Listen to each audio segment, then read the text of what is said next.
که پای کې هر څوک د مرګ خوند څکونکی دی او تاسې ټول د قیامت په ورځ د خپلو پوره اجرونو میندونکي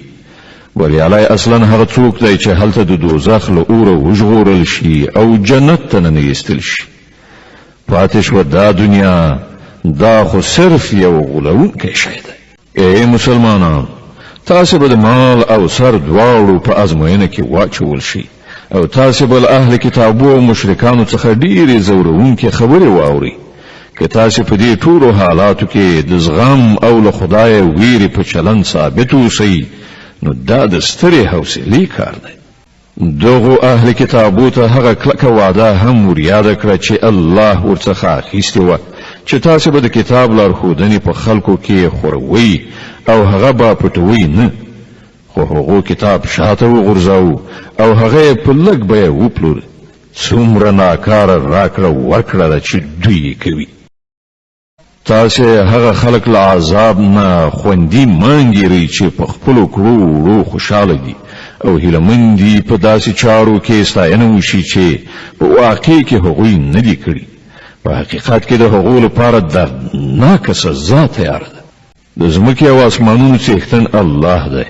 او د هغه پر هر څه لاس بر دی د ځمکې او اسمانونو په پیدایښت او د شپې او ورځې په تګ راتګ کې د هغو پوهانو لپاره ډېرې نښانې دي چې په ولاړې ناستې او ملاستې هر حالت کې خدای یادوي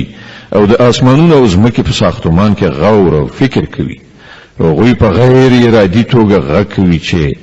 زمونږ ربه دا ټول شیان تا عبث او بې مقصده نه دي هست کړي ته له دې نه پاکې چې عبث کار وکړي نو ای ربه مونږ د دوزخ له عذابه وژغوره تا چې څوک په دوزخ کې واچو هغه دې په حقیقت کې په ستره خوارۍ او رسوایۍ کې وغورځاوه او بیا د دغه راز ظالمانو هیڅ مرستندوی نه وي لویه څښتنه مونږ دې ونارې وهونکی اواز واورېده چې د ایمان لوري ته یې بلنه ورکوله او ویلې چې خپل رب ومنئ مونږ د هغه بلنه ومنله نو ای زمونږ بادار کومه ګناه چې له موږ څخه صادره شوې ده له هغې نه راتېر شه کومې بدۍ چې په مونږ کې دي هغه ایسته کړه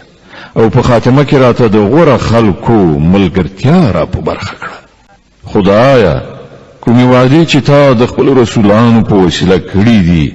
هغه له مونږ سره ترسره کړه او د قیامت په ورځ مونږ له رسوایي سره مه مخامخ کوه په دې کې شک نشته چې ته له خپلو وعدو نه مخالفت کوونکی نه د هغو رب په ځواب کې فرمایي زه له تاسې نه د هیڅ یو د عمل ضایع کوونکی نه یم که نارینه وي که ښځه تاسې ټول ځینې د ځینو هم جنس یاست له دې امله کوم خلکو چې زما په خاطر خپل وطن پرېښود او زما په لار کې له خپلو کورونو څخه ویستل شول د هغو ټولې ګناوې به زه ورته وبخم او هغوی به داسې باغونو ته ننباسم چې تر هغو لاندې به ویالې بهیږي دا د الله په وړاندې د هغو مکافات دی او ډیر غوره مکافات له همدې الله سره دي ای پیغمبره صلی الله علیه وسلم د نړۍ په هیوادونو کې د خدای د نافرمانو بندگانو ګرځېدل دې تا ونه غولوي دا صرف د څو ورځني ژوند لږ غوندې خوند دی بیا به دوی ټول دوزخ ته لاړ شي چې ډیر بد استوګنځی دی د دې پر خلاف کوم خلک چې له خپل خدای نه په ویرېدو ژوند تېروي د هغو لپاره داسې باغونه دي چې تر هغو لاندې ویالې بهیږي په هغو باغونو کې به دوی د تل لپاره اوسي دا د هغو لپاره د الله له لوري د میلمستیا وسایل دي او څه چې له خدای سره دي د غوره بندگانو لپاره همغه ډیر غوره دي په اهل کتابو کې هم څه کسان داسې شته چې الله مني پر هغه کتاب ایمان راوړي چې تاسو ته لیږل شوی دی او پر هغه کتاب هم ایمان لري چې له دینه مخکې په خپله همغو ته لیږل شوی د الله په وړاندې سرونه ښکته دي او د الله آیتونه په لږ غوندې بیه نه پلوري د هغو مکافات د هغو له پروردګار سره دي